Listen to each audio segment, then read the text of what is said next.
TV 쇼 호스트처럼 해주세요. 그래. 6월에 황당 뉴스. 다시 아. 6월에 황당. 자신감 있게 해야지. 자신감 있게. 그만해, 6월에 나 아이야. 오늘 저부터 할게요. 제가 보기를 낼 테니까 여러분이 한번 맞춰보세요. 다음 중에 페이스북이랑 인스타그램이 허락하지 않는 글은 1번 우편으로 총을 보내드립니다. 2번 우편으로 대마초를 보내드립니다. 3번 우편으로 임신 중절약 보내드립니다. 너무 뻔한 답정 너인가요? 답은 3번이다. 총이랑 대마초는 괜찮은데 임신 중절약 보낸다 이런 게시물만 메타죠. 페이스북이랑 인스타그램을 보유한 그 회사가 이런 게시물만 접근을 차단한다는 거예요. 그래서 이런 글을 자꾸 쓰면 계정 자체가 정지되고 정확히 언제부터 이렇게 하고 있는지는 모르겠지만 지난달에 미국 연방대법원이 임신 중지할 권리는 헌법적인 권리가 아니라는 대기의 판결을 했죠. 그날부터 차단하고 있는 건 확실하고요. 그래서 기자들이 테스트를 해봤대요. 그래서 저도 해봤는데 유산 유도제 약 쓴 것만 차단이 됐고 브랜드 이름들도 똑같이 다 차단이 돼요. 그냥 브랜드 이름만 써도. 근데 영어로 쓴 글은 이렇게 차단이 되긴 했는데 한글로 쓴 글은 차단이 안 됐습니다.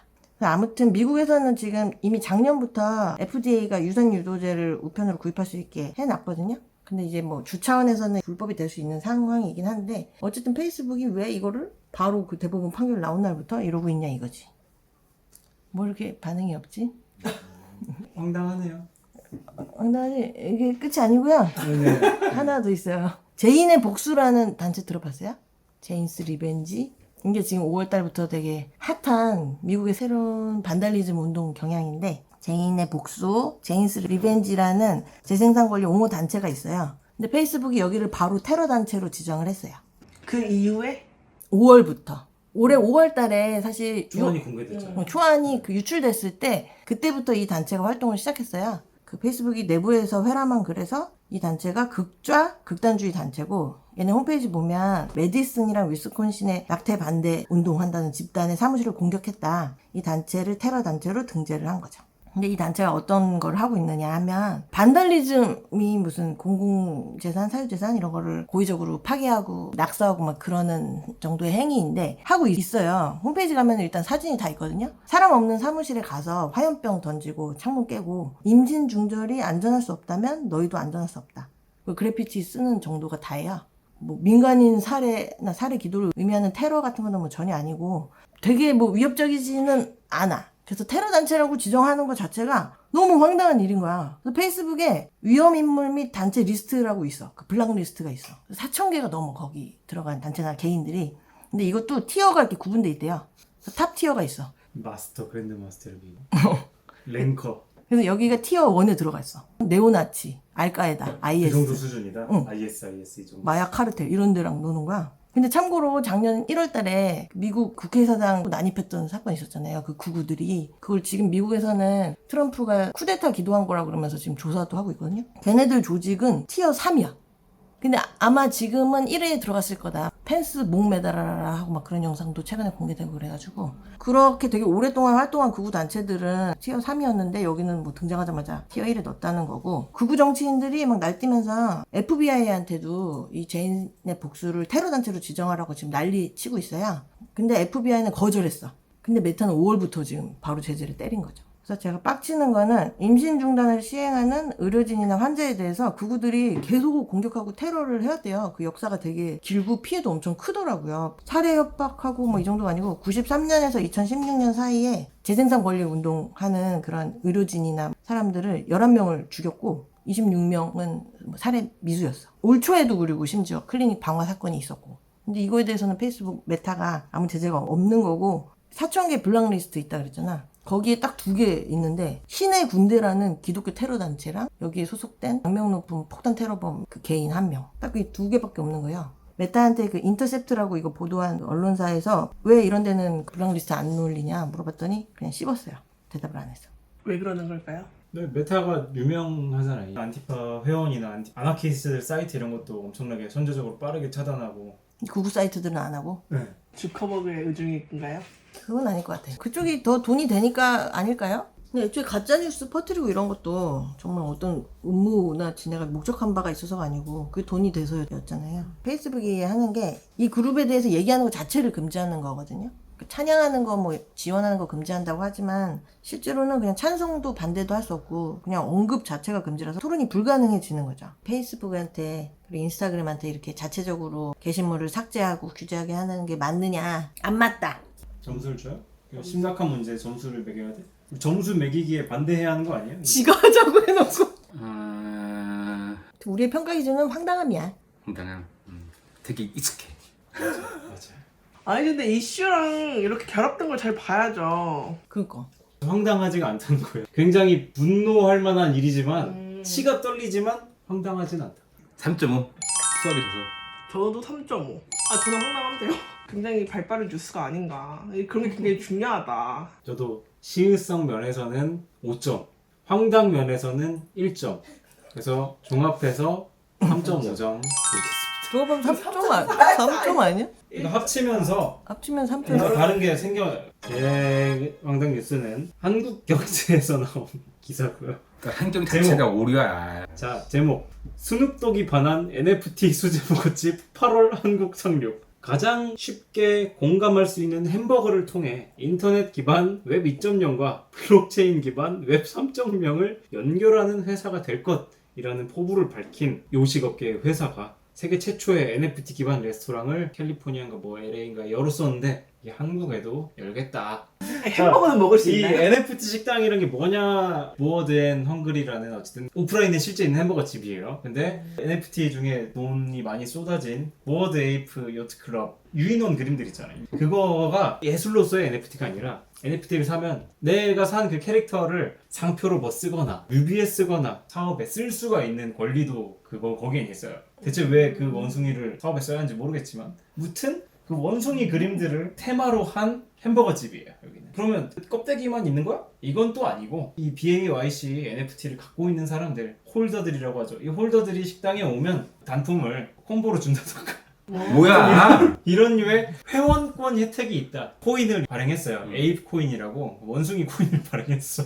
이 코인을 이용해서도 햄버거를 살 수 있게 해주는. 아니 그럼 그냥 암호화폐를 결제 가능한 식당이라고 하든가 왜 NFT는 네, 이용당했는데? 그렇죠. 또 다른 뉴스가 하나 있어요. 이제 마찬가지로 한국 경제에서 나온 건데 평범한 레스토랑인 줄 알았는데 NFT로 예약 도와드립니다. 웹 3.0은 꼭 필요한 분야에만 도입되어야 한다고 생각하는데 외식업이야말로 웹 3.0이 꼭 필요한 것 이러면서 음식과 공간 경험을 통해 구성원들이 교류하며 새로운 가치를 창출할 수 있기 때문이라고 말했다고 합니다. 이게 뭔 소리인지 이해 일단 가시나요? 네, 무튼 그런데 웹 3.0이라고 하면 탈중앙화, 데이터가 변하지 않는 불변성 이런 것들의 특성을 실제 레스토랑에 어떻게 도입한다는 걸까? 이 설명에 의하면 NFT가 이제 요새 커뮤니티 기반의 어떤 죄송합니다. 아무튼 그런 것들이 돼가고 있는데 NFT를 회원권으로 삼아서 멤버 전용 예약, 멤버 검색, 모임 제한 또는 클럽 데이 그 멤버들이 NFT 전시할 수 있는 공간 지원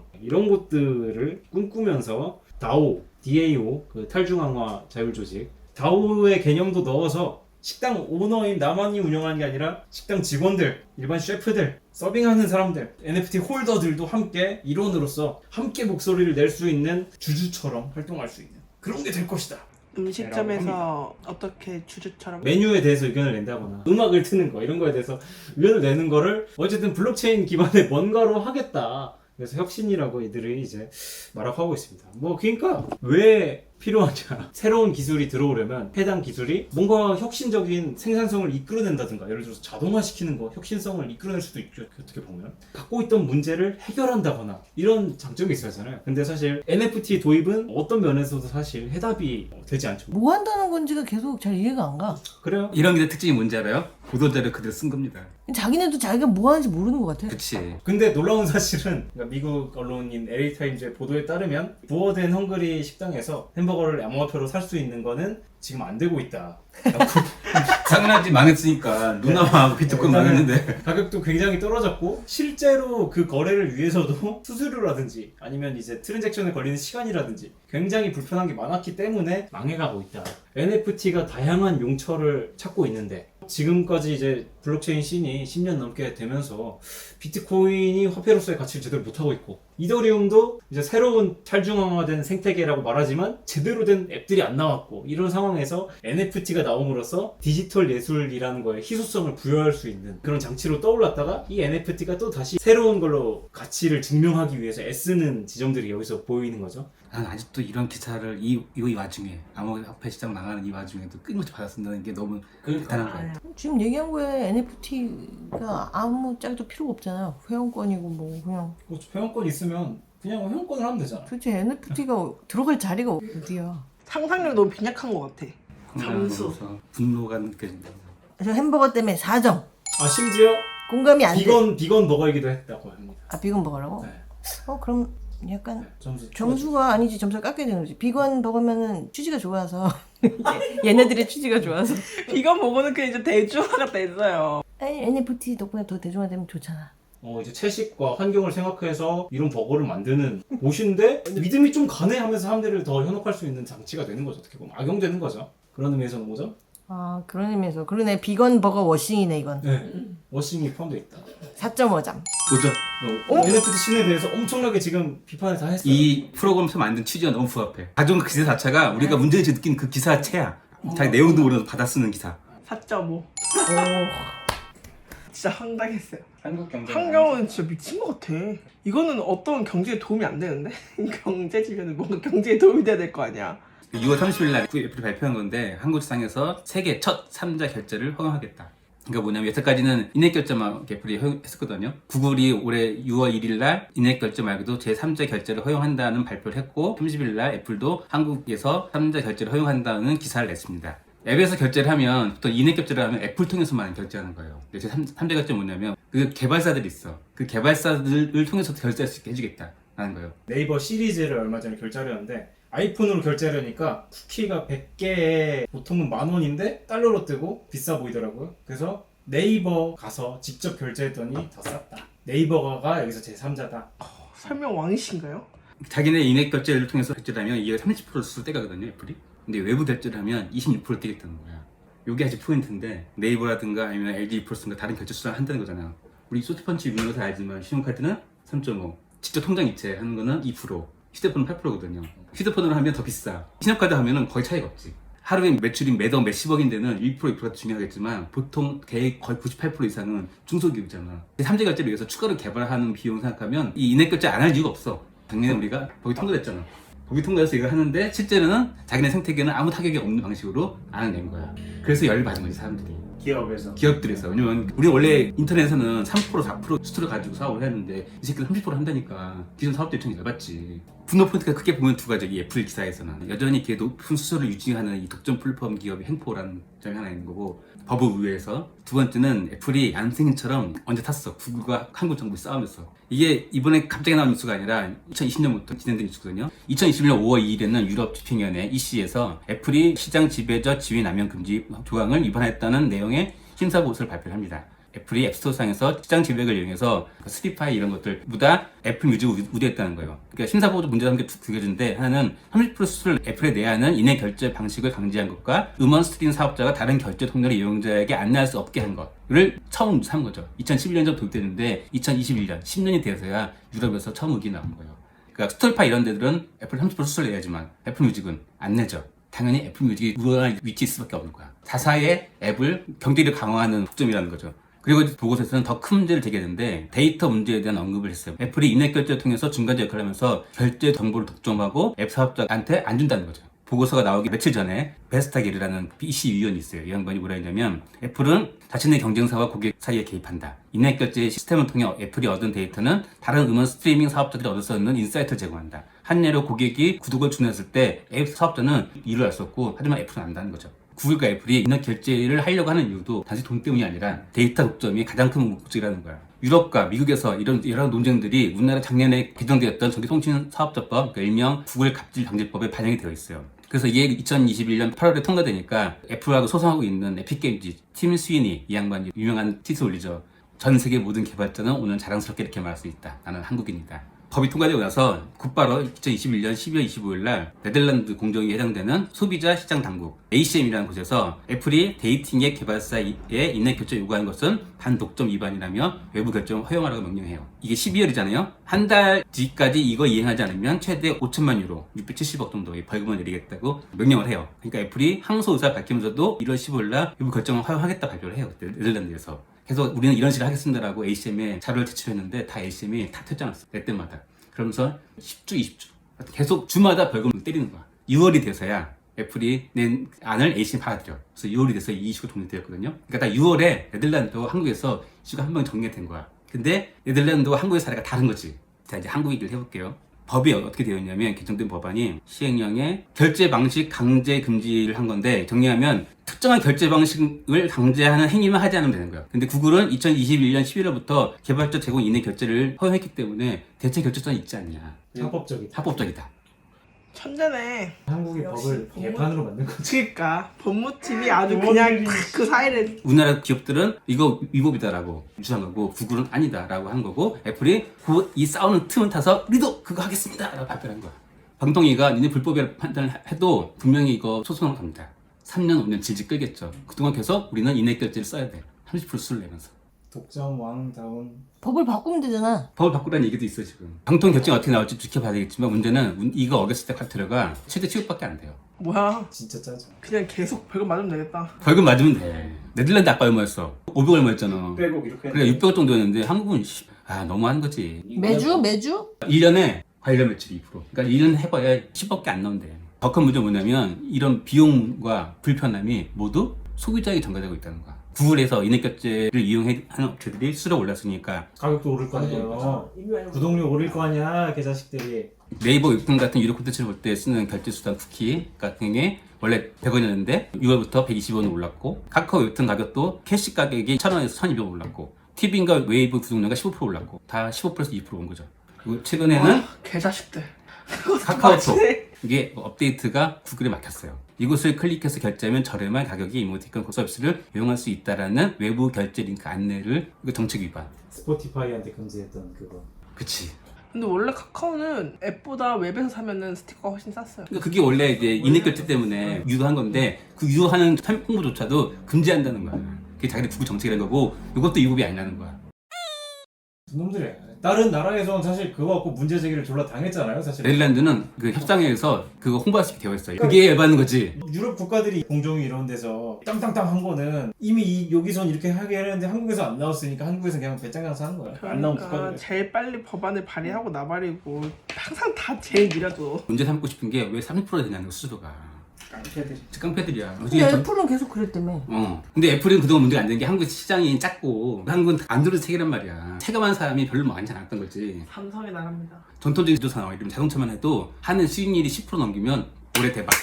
이런 시장이거든? 근데 얘네만 혁신이라는 이데올로기 속에서 30% 40%는 기본을 먹고 가는 시장으로 남겨두고 있는 거야 지금. 그거 문제 삼아야 돼. 대박이지. 굉장히 열받는 점이 있고 설명이 아주 훌륭했다. 이건 모두가 알아야 할 지식이다. 4점. 황당하진 않아요. 갑자기 맞겠다고 법까지 만들어서 막 자랑까지 했는데 그러네. 세계적으로 막 이목이 집중됐었는데 한국에서 최초로. 나는 한국인이다. 4.5점. 3.5. 이 한국뉴스에 맞게 한국뉴스 카카오를 좀 더 대조해서 설명을 했어야 했다. 너무 길었다. 아침에 이제 저 매주 빅테크 세미나 하는 그 내용이었습니다, 거의. 그러니까 거기 세미나에서 한번 발표하시죠. 진짜로 그거 발표하시고 이거 황당뉴스에서는 자르는 걸로.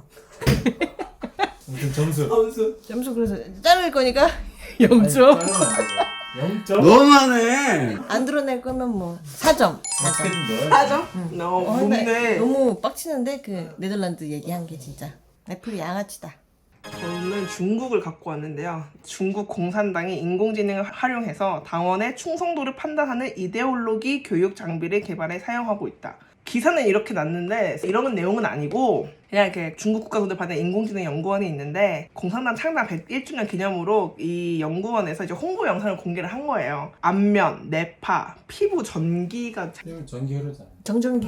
뭐 그런 어쨌든 바이오 신호를 탐지해서 이 사람한테 어떤 교육을 해야 당 충성 교육 효과가 있는지 측정을 하는 기계를 이렇게 개발을 한 거예요. 그러니까 말도 안 되는 이제 이렇게 SNS에 올렸대요. 당의 은혜를 느끼고 당의 지시를 따르고 당과 함께 나아가도록 하는 믿음과 결심을 확고하게 우리가 도왔다. 우리 연구소에서 이 기계를 개발함으로써 당연히 엄청나게 논란이 되었죠. 그래서 영상이랑 게시물을 다 삭제했는지 당했는지 모르겠어요. 어쨌든 다 없어졌고. 그러니까 중국 시민들이 엄청 반발했다는 거죠? 그쵸. 말도 안 되는 거잖아요. 그냥 완전 보여주기 홍보 영상이었던 것 같은데 뉴욕타임즈가 5월 26일 날 거의 10년 넘게 모았던 그 10만 개 이상의 중국 정부의 문서를 분석해가지고 진짜 엄청 길게 기사를 냈더라고요. 근데 저희가 그건 알잖아요.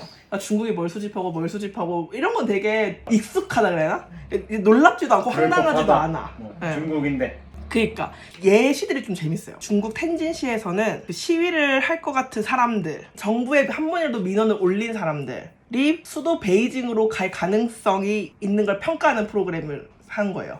그래서 표를 사면은 알람이 가는 거죠, 경찰한테. 이렇게 프로그램을 돌리고 있다가 확률이 있는 사람들은 이미 있고 그 사람이 진짜 표를 사면 알람이 가는 거. 상하이에서는 일반적인 수준보다 많은 수도와 전기를 쓰는 가구를 탐지하는 프로그램을 돌리고 있었는데 이거는 돈을 아끼기 위해 한 집에 모여 사는 이주 노동자를 감시하기 위해서 이렇게 감시를 해서 그 주위에 CCTV를 설치한다던가 그 앞에 이런 식으로. 그리고 뭐 요즘에는 음성장치 감시 카메라를 많이 달고 있대요. 음성이랑 이거랑 빨리 결합을 하고 싶어 하는 문구가 나왔대요. 빨리 얼굴 데이터랑 음성 데이터랑 결합을 하는 걸 하고 있다고? 너를 빨리 하고 싶어 한다라는 내부 문건이 같이 나왔고. 그걸 어떻게 한다는 거야? 그럼 진짜 개인 핸드폰 그러니까 감시 카메라 옆에 음성, 그러니까 우리나라는 안 되잖아요. 불법이잖아요. 감시 카메라 음성 다는 거. 우리도 하던데. 근데 중국은 지금 100m 이내가 가능하니까. 음성도 다 수집하고 있다고요? 원래? 네. 원래 이거 지금 하고 있대요. 경찰 문건에서. 한국도 이제 한 1, 2년 전부터 이제 나오는 지능형 CCTV들이 놀랍게도 음성에 반응하는 그걸 넣고 있어요. 어떻게 봐도 불법인데, 그러니까 뭐야? 그 이상 음성이 들린다. 예를 들어서 비명, 소리 지르는 거. 이게 들리면 카메라 거기를 딱 비춰주는 거지. 뭐야? 그런 것들이 지금 추가되고 있어요. 이건 녹음은 아니거든. 그러니까 지금은 지자체들이 골목길 이런 데 깔았어요, 이미. 스마트폴이라는 이름으로. 근데 중국은 어쨌든 거기서 항상 더 나아가니까 대국답게. 외국인이 너무 술집에서 많은 시간을 보내면 마약할 확률이 높기 때문에 또 시스템이 울리는데요. 그게 뭔 소리야? 실제 우리에서 마약을 했다고? 랑셔라는 도시에서 취업 허가증이 없는 외국인이 외국인 학교나 술집에서 너무 많은 시간을 보내면 경고등이 울린다고. 외국인인지 어떻게 알지? 데이터베이스에 없거나 하면 외국인. 너무 이상한데? 이건 되게 오래됐어요. 2020년에 남편이 홍콩을 사는 부인이 자기가 이제 홍콩으로 가겠다고 이제 한 거야, 보내달라고. 근데 프로그램이 이 부부의 결혼이 이상하다고 판단을 한 거예요. 왜냐면 춘절을 같이 보내지 않았대. 이 두 사람은 같은 시간에 같은 장소에 있을 확률이 굉장히 낮았다 라고 판단을 해서 이게 사기 결혼이라고 다시 또 경보가 올려가지고. 근데 사기였어? 사기 결혼이야. 근데 왜냐면 사기 결혼이 당국이 그러니까 적발해야지. 이주 허가를 받으려고 홍콩에 이주 허가를 받기 위해서 사기 결혼을 한 거라고 판단을 해서. 다양하게. 첨단 과학이 뭐. 이게 2020년이라니까요. 첨단 과학. 너무 놀랍지 않아요? 그리고 요즘에 하고 있는 거는 남성 DNA만 다 수집하고. 그러니까 원래 음성이랑 얼굴을 하고 있긴 하지만 이거는 이제 올드한 거예요. 늙으면 목소리랑 얼굴이 달라지잖아요. 어쨌든 영원한 건 아니야. 뭔가 기술을 첨가해가지고 10년이 지나면 해야 되는데 홍채랑 지문은 영원하잖아요. 그래서 요즘에는 홍채 데이터 패스를 많이 구축을 하고 있다고 하고, 그 중에서 이 남성은 DNA를 다 아들이 저질러도 아빠 데이터가 있으면 그치. 범죄자를 찾을 수 있으니까. 그래서 간수성에서는 각 마을에서 한 가족도 놓치지 말라는 문서가 나왔다고 합니다. 그 사람들은 그냥 쭉 찌르고 다니고. 그냥 그러고 다니고 있더라고요. 할아버지네? 쭉 찌르고 몰라요? 이렇게. 묻지도 않고? 그냥 그거 좀 채취 좀 할게. 그러고 DNA 채취라는 게. 그 사진이 있어요. 그냥 그러니까. 민원을 한 적이 있는 사람이 자기 베이징에 갈 때 핸드폰을 끄고 다른 데로 가는 표를 산 다음에 기사를 사서 차로 갔대. 그래서 그게 근데 들켰겠지. 베이징 가서는 얼굴 인식이 있을 테니까. 그 뒤로는 잘 안 보인다 갑자기. 그러면 이제 경찰이 와서 있는지 없는지 확인했다고. 어쨌든 근데 이 모든 것들이 소수민족, 전과자, 이주노동자, 정신질환자. 어쨌든 간에 사회적인 약자를 탄압하는 데 사용된다. 중국에 이렇게 똑똑하게 엄청 많은데 엄청난 것들을 해내고 있잖아. 그런 거에만 지금 그 머리를 쓰고 있다고요. 좋은 머리를. 기후 문제 해결하라고. 이상입니다. 너무 흥미로웠다. 자, 박수. 너무 흔해 빠졌어요. 왜 모르던 사례들 막 있었잖아. 세상에. 우리들은 한 개밖에 없어. 뭐요? 전기. 전기. 저도 그거 말고는 선생님들 어떻게 그런 말을 해요? 나만 몰랐구나. 나만 5점. 저는 제가 1등이야 해서 3점. 성의를 봐 3.5점. 아우 선빵했네. 선빵했다. 아니 4점 줄게. 아니 그러면 1등인 거야 그러면? 아니죠. 4.5, 3.5. 4.5, 4.5 아니었어요? 맞아. 아 그거까지 기억해가지고 계산해서. 정확하게. 네, 그럼 오늘의 우승자는 미. 근데 이번 편 좀 재밌었던 것 같은데. 내용이 다 것 같아요. 충실했던 것 같은데. 내용은 항상 충실하지. 맞아, 내용 항상 좋았어요. 그래 이게 충실한 건 필요 없어. 하츠네 미쿠가 필요해. 다음에는 보다 자극적이고. 가십과 자극이 가득하고 그렇지. 더 좋은 뉴스로 뉴스에 대한 돌아오겠습니다. 인사이트를 드리는 황당 뉴스였습니다.